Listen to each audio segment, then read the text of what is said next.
Howdy, Larkin Rose here. I'm feeling slightly less than entirely patient and polite today, so if this video gets slightly caustic, too bad.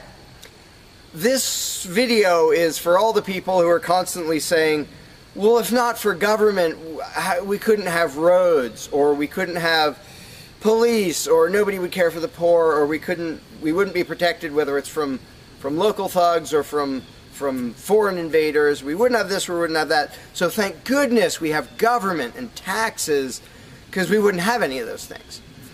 And the first way I'd respond to that is by pointing out the assumptions that underlie that complaint, that argument. Basically what people are saying, because let's be clear about what the terms mean, government is the people who boss everybody else around. And taxes are those people demanding money from us. So they basically tell us, hand over a whole bunch of money and we'll decide how to take care of you. We'll decide how to spend your money. If we don't like it, too bad, we don't really have a choice. Like, well, you can vote in a few years and maybe something will change, even though it totally won't. So that's what people are saying. Basically, if we didn't have a ruling class stealing our money and then supposedly spending it to protect us, how could we possibly have roads or anybody to protect us? The implication is that in this country, for example, 300 million people would just sit around thinking, oh, we can't do it. Without politicians and tax collectors, we can't have a road, we can't protect each other, and we can't. And it rests on this bizarre assumption that things that almost everybody wants, they wouldn't do anything to make happen unless there were politicians forcing us to give them money so they can make it happen. And so an example I like to use is, let's apply the same argument to food, because food is pretty darn important. I think everybody can agree. Let's apply the same argument that statists use about the roads or caring for the poor or protection or anything like that. The argument would go like this. Now, in the context of food, listen how idiotic this is. If we don't have government demanding money from all of us under the threat of caging us, and that's what taxation is, here's the money you have to give us, here's the nasty things we do to you if you don't. If that didn't happen so that they could build a big food production and distribution system and feed us, well, we'd all starve. We'd all just sit around saying, gosh, I wish we had food, but you know, no politicians and tax collectors. We're just going to sit around and starve to death. Now, in this country, nobody would believe something that stupid, because all you have to do is go to a supermarket and see a perfect example of really efficient, organized cooperation that nobody is forced to do. There is no, you know, if you're going to make the argument that people make about roads and protection and all that, you'd say, well, nobody is forced to make any food for anybody in this country. How do you know everyone's just going to say, well, it's not my job, and we'll all starve to death? There's no guarantee. There's no master plan guaranteeing that we'll all have food. So obviously we're all going to starve if we don't have an authoritarian government stealing our money and then making food and giving it to us. Because golly gee, we couldn't possibly do it voluntarily ourselves. Again, in this country, nobody makes that argument because they see it happening voluntarily. Nobody involved is forced to do that. Nobody is forced to make you a single bite of food. There is no guarantee at all from anybody. And yet, Americans are, by and large, hugely overweight. Obviously, we don't have a lack of food. We might have a lack of healthy food. But obviously, we see that example, oh, we can handle that. You know, voluntarily, mutual cooperation, that's fine for food, but for some reason, it's not okay, and we can't even fathom the idea of the exact same thing handling roads, or handling protecting us, or other things that almost everybody wants. So there's, in the question is this bizarre assumption that everybody will sit around really, really, really wanting something, but because there aren't politicians bossing us around and stealing our money, well, how could we possibly do it? And one of the most common things is, who will build the roads? Which is amazingly stupid to me. Just amazingly stupid. I have here in my pocket a little tiny thing. With this little tiny thing, I can be most places in this country and call people all over the world. And I own it myself. I'm not anywhere near rich these days, but I own one. Almost everybody I know has one of these. A little thing that can fit in your pocket, and just on a whim, you can open it and talk to somebody who's on the other side of the planet. And there was no coercion, nobody forced anybody to make one of these. This is the result of voluntary cooperation. And that's it. Free trade. Organization, yeah, good. Cooperation, yeah, good. Coercion, which is what government is, and taxation, which is theft, didn't need that to do this. So what these people are telling me, oh, we wouldn't have roads if we didn't have government, is that somehow free individuals, relatively free, interacting voluntarily can make it so I can talk to almost anybody in the world on a little thing that fits in my pocket on a budget that is not a very good budget at the moment, but I still have one of these. That freedom, not authoritarianism, can supply me with this, but freedom cannot achieve a flat place. Because that's what a road is. It's a flat place. From here to there, because we have these machines that take us from here to there. By the way, we don't have those machines because of government. We have those machines because of free enterprise and voluntary interaction and cooperation. The idea that freedom can make a car but can't make a flat place is just idiotic. You really think we can't make a flat place? And so I ask people when they say, well, we'll build roads. Are you really telling me that you really and truly think that if government fell off the face of the earth, 300 million people in this country, 7 billion if we want to include the whole planet, would sit around in their houses thinking, golly, I wish I could go visit Fred, but I can't because there's not a flat thing for me to him, and I don't know how to do it. And the other 300 million or 7 billion people, we can't possibly do it because there aren't any politicians and tax collectors. If they were here, we could do it. If they were here to boss us around and steal our money and really inefficiently build a flat place, then we'd be set. Then I'd be comfortable and I could be confident that I could get places. I could visit Fred, I could go shopping, but now we're all going to sit in our houses wishing we could go to the corner store, but we can't because, golly, how could we possibly make a flat place from here to there? We can make these, where you can talk to anybody in the world. We can make machines that you drive around in, but no, we couldn't possibly make a flat place. And when people say, well, who will build the roads? The first answer is the same damn people who do it now. Politicians and tax collectors don't build the friggin' roads. Have you ever seen one out there? No, you haven't. They steal our money, waste most of it, do all their corrupt games, and then they pay other people. Here's an idea. How about if we pay those other people who actually build the stinking road? And the fact that that doesn't occur to people is a great indication of how well indoctrinated people are by the rulers who will perpetually tell us, you can't organize anything, you can't achieve anything, you can't do anything unless we are here to force it on you.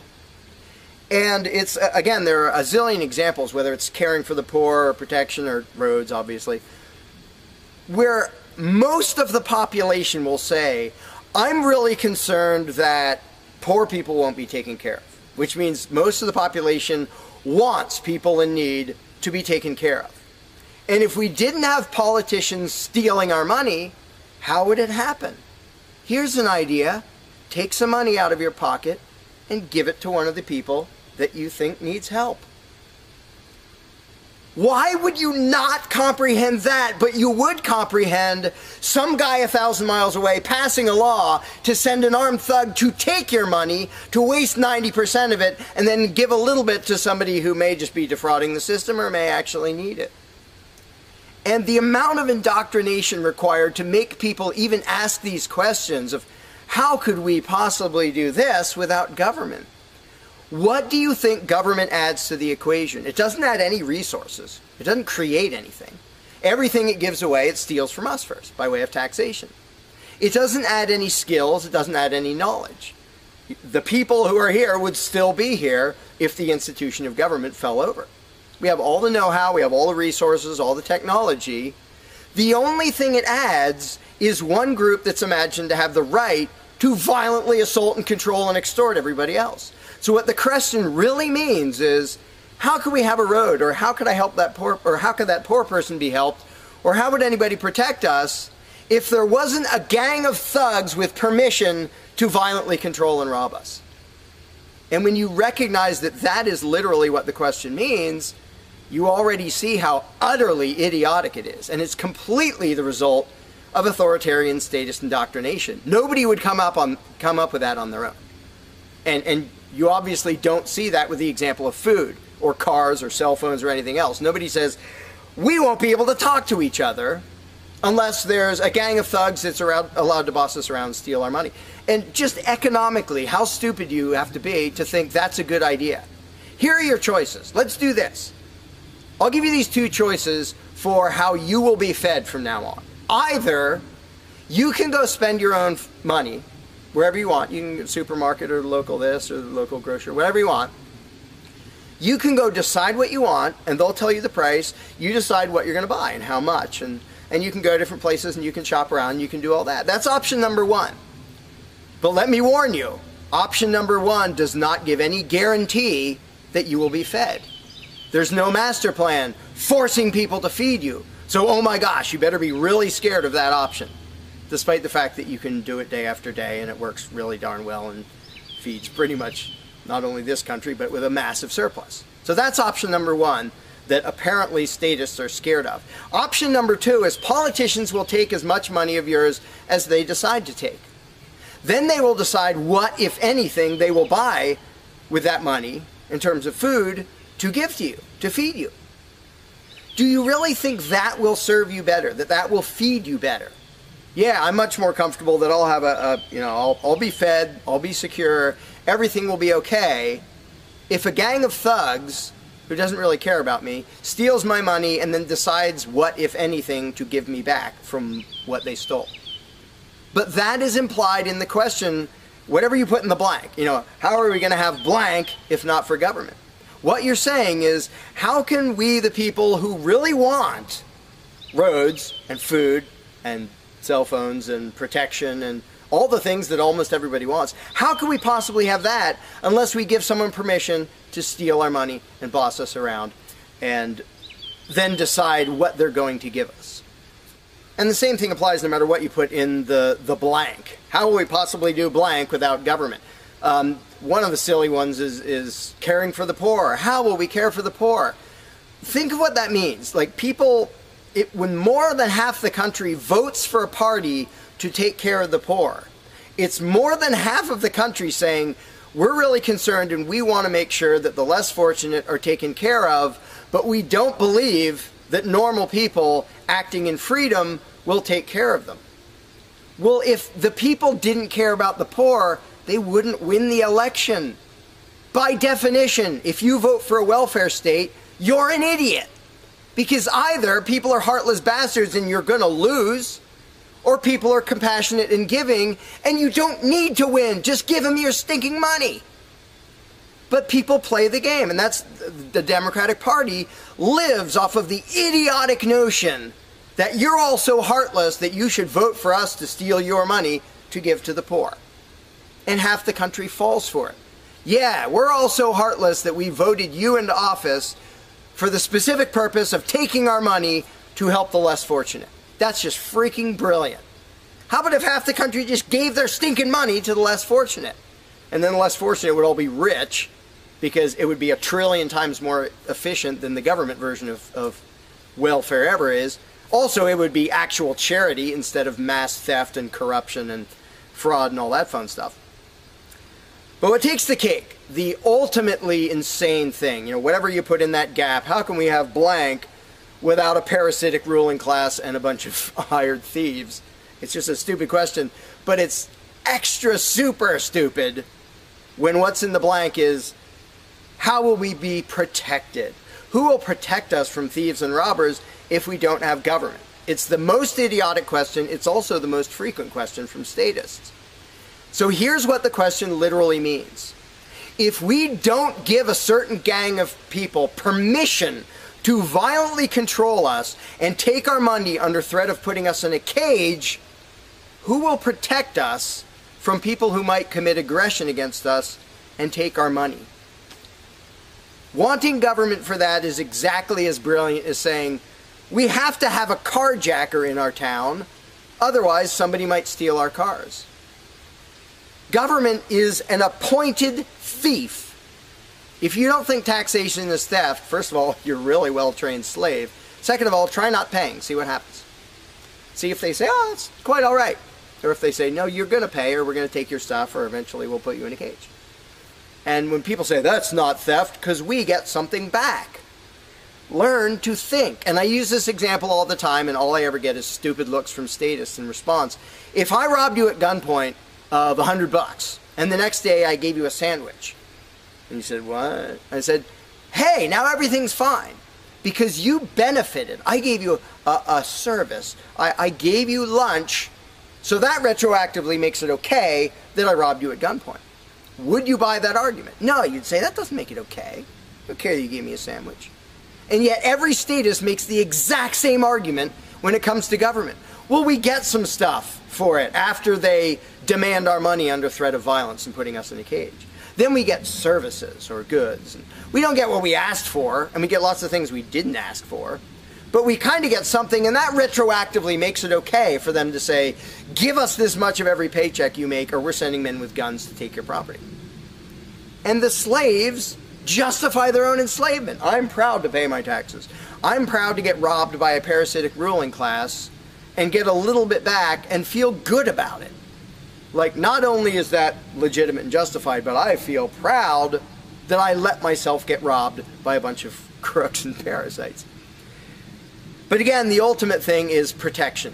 When people say, who will protect us from aggressors and thugs and thieves if we don't have a government? Even though what government is, by its very nature, is a gang of aggressors and thugs and thieves.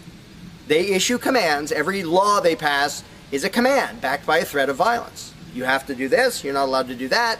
Here are the nasty things we will do to you if you get caught disobeying.